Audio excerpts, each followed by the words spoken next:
এই মুরগিটি দৌড়ে আসে ডিম পাড়ার জন্য। ডিম পাড়ার পর মুরগিটি তাকিয়ে দেখে এটি স্বর্ণের ডিম, তাই মুরগিটি ঘাবড়িয়ে যায়। যা করলেন জীবনে ও পেয়ে গেলে দিবনে।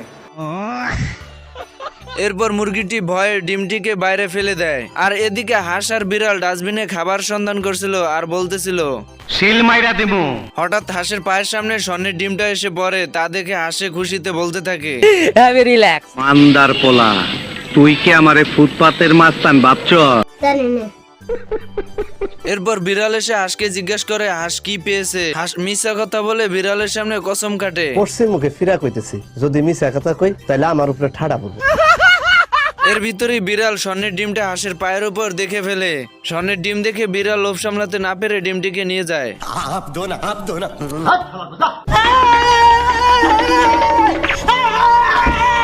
আসসালামু আলাইকুম বড় ভাই। বন্ধুরা, দ্বিতীয় পার্ট দেখতে চাইলে অবশ্যই কমেন্ট বক্সে জানাবে, আর ভিডিওটি ভালো লাগলে অবশ্যই লাইক করে দিবে, কারণ আপনাদের ভালোবাসাই আমাকে ভিডিও বানাতে উৎসাহিত করে। আমার চ্যাটার বাল।